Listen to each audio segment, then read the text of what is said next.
Welcome back.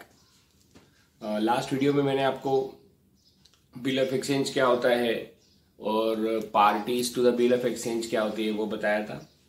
ठीक है, drawer होता है, ड्रॉवी होता है, पेई होता है। और अभी हम लोग देखेंगे आज, और फिर मैंने बोला था आपको कि मैं ये वाली वीडियो में आपको बिल ऑफ एक्सचेंज का फॉर्मेट सिखाऊंगा। ठीक है, एग्जाम के अंदर भी ये फॉर्मेट आता है, 5 मार्क्स के लिए आता है। ठीक है, तो ये सारी डिटेल्स आपको दी होगी एग्जाम के अंदर क्वेश्चन की शक्ल में। ड्रॉवर का नाम एड्रेस, ड्रॉवी का नाम address, amount of bill, tenure of bill, bill कितने महीने का है। जैसे लास्ट वाले लेक्चर में मैंने कहा था कि भाई 2 महीने का टाइम है ए और बी के बीच में, वैसे यहाँ पे 3 मंथ्स दिया हुआ है। डेट ऑफ बिल, जिस दिन बिल ड्रॉ हुई उस दिन के डेट को बोलते हैं डेट ऑफ बिल। और जिस दिन ड्रॉवी ने बिल को एक्सेप्ट किया, मतलब मान लिया कि भाई बिल में जो लिखा हुआ मैं एक्सेप्ट करता हूं और साइन कर दिया, तो उस तारीख को बोलते हैं डेट ऑफ एक्सेप्टेंस। तो डेट ऑफ एक्सेप्टेंस दिया हुआ है। ठीक है, अभी बिल ऑफ एक्सचेंज कैसे बनाने का, बहुत आसान है। देखो, सबसे पहले हेडिंग डाल दो bill of exchange. Top right corner में ड्रॉवर का नाम और ड्रॉवर का एड्रेस और डेट ऑफ बिल, 3 चीजें। ड्रॉवर का नाम, ड्रॉवर का एड्रेस और डेट ऑफ बिल। ये रहा ड्रॉवर का नाम मिस्टर प्रकाश राव, और ये रहा ड्रॉवर का address 648 Coral Plaza, SB Road, Pune. और तीसरा आएगा date of bill which is 3 June. तो देखो, Mr Prakash Rao 648 Coral Plaza, SB Road, Pune, और डेट में आ गया 3 जून 2019। ठीक है, उसके बाद यहां लेफ्ट में आएगा स्टैंप। ठीक है, इंडियन गवर्नमेंट का रेवेन्यू स्टैंप होता है पिंक कलर का, वो आएगा यहां पे। और यहां पे आएगा अमाउंट ऑफ बिल बॉक्स में, फिगर के अंदर।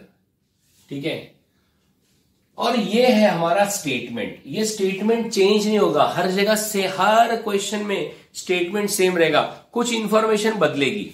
जैसे 3 मंथ्स, अब बिल का जो टेन्योर है वो 3 मंथ्स भी हो सकता है, 1 मंथ भी हो सकता है, 2 मंथ्स भी हो सकता है, depending upon the fact of the circumstances.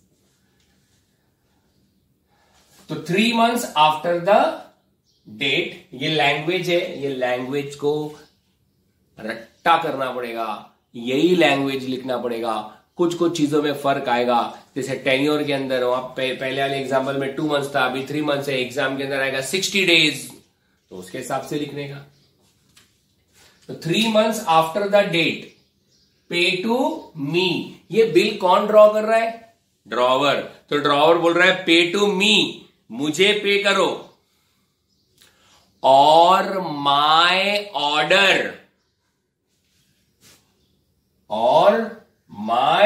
Order, या फिर मैं जिसको बोलूं उसको पे करो।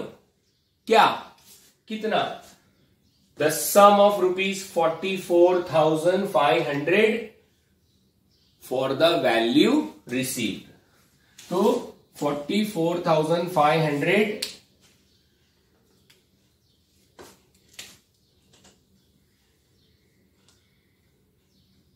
ओनली, कॉमा,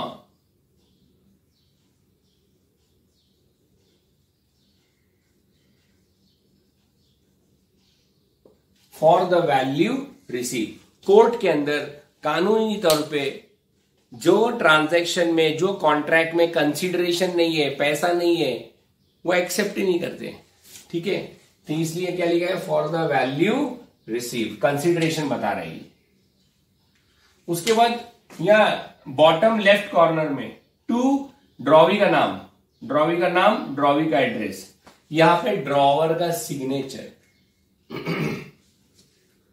अभी सिग्नेचर करने को मत जाओ, ड्रॉवर का जो नाम लिखेंगे ना, वही नाम क्या बन जाएंगी? सिग्नेचर। आप अपने मन से सिग्नेचर मत करो। ठीक है, तो साइंड प्रकाश राव, ये ड्रॉवर का, ठीक है, सिग्नेचर आ गया यहां पे ड्रॉवर का। यहाँ पे ड्रॉवी का नाम, एड्रेस। और अगर ड्रॉवी बिल को एक्सेप्ट करता है, ड्रॉवर ने जो कुछ भी बिल में लिखा था वो सारी चीजें को एक्सेप्ट करता है, तो फिर ऐसा लिखेंगे वर्ड एक्सेप्टेड। और एक्सेप्टेड के बाद आएगा साइंड राहुल देव, मतलब राहुल देव ने साइन किया, क्या तारीख को साइन किया, 7 जून 2019 के दिन ज्वाइन एक्सेप्ट किया। Is that clear? तो ये हमारा बिल ऑफ एक्सचेंज, जितने भी बिल ऑफ एक्सचेंज एग्जाम आपको प्रैक्टिस के लिए करने मिलेंगे सब इस तरीके से ही करना है आपको। ये इंफॉर्मेशन मेन है, ठीक है। आपके टेक्स्ट बुक में वैसे ये दिया हुआ है, आप टेक्स्ट बुक देखेंगे तो एग्जैक्टली यही सेम चीज आपको उधर देखने मिलेगी। Is that clear? अब अगर इसमें कोई डाउट है तो मुझे बताना जरूर। अब मैं आपको एक आगे का एक पॉइंट बताता हूं। ड्रॉबी ने क्या किया,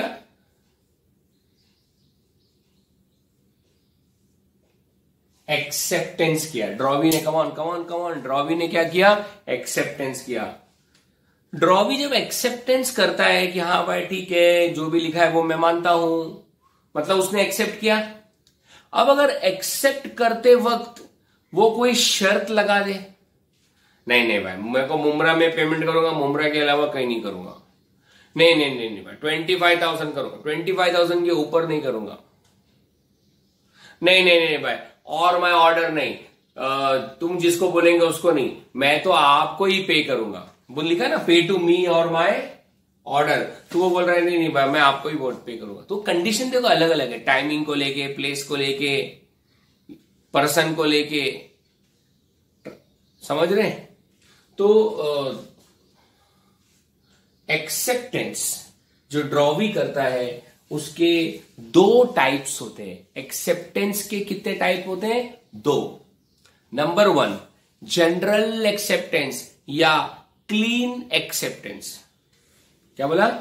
जनरल एक्सेप्टेंस या क्लीन एक्सेप्टेंस, जिसमें कोई शर्त ना हो। ये बोर्ड पे जो आप बिल ऑफ एक्सचेंज देख रहे हैं ये एग्जाम्पल है जनरल एक्सेप्टेंस का, या कोई शर्त नहीं लगी। आप बोलेंगे एग्जाम में हमको कैसे पता चलेगा शर्त लगी है? वो आगे क्वेश्चन देखेंगे ना तब समझ जाएगा तुमको। Okay, is that clear? और दूसरा होता है क्वालिफाइड एक्सेप्टेंस। क्वालिफाइड एक्सेप्टेंस मतलब जिसमें शर्त लगी हो। तो एक्सेप्टेंस दो तरह के हैं। Number 1 general acceptance, number 2 qualified acceptance. अब क्वालिफाइड एक्सेप्टेंस के अंदर भी बहुत सारे पार्ट्स हैं। Number 1 qualified as to time, qualified as to place, qualified as to person. बात समझ रहे हैं? तो ये अलग अलग, क्वालिफाइड एज टू प्लेस, ये सब अलग अलग है। तो अलग अलग कंडीशन के ऊपर वो बिल उसके हिसाब से बनता है। अभी हम लोग आगे देखेंगे कि क्वालिफाइड एक्सेप्टेंस की बिल कैसे बनाने की है, और उसमें भी कौन सा क्वालिफिकेशन है, कौन सा कंडीशन है, वो भी देखना पड़ेगा। तो आई होप कि आपको ये बिल ऑफ एक्सचेंज का फॉर्मेट समझ गया। साथ ही साथ एक्सेप्टेंस दो तरह के होते हैं, general acceptance and qualified acceptance. Is that clear? और क्वालिफाइड एक्सेप्टेंस के अंदर अलग अलग पार्ट है। Qualified as to place, as to time, as to person, as to amount. ठीक है, तो ये सारी चीजों का ध्यान रखना पड़ता है। ओके, ये एक्सेप्टेंस का है। तो क्लियर है? दो पॉइंट। एक तो हमने इसके अंदर क्या किया, बिल का फॉर्मेट देखा। बिल के फॉर्मेट से रिलेटेड कोई भी डाउट है तो आप व्हाट्सएप करो मुझे। और एक्सेप्टेंस दो तरह के हैं, general acceptance and qualified acceptance. ठीक है, थैंक यू।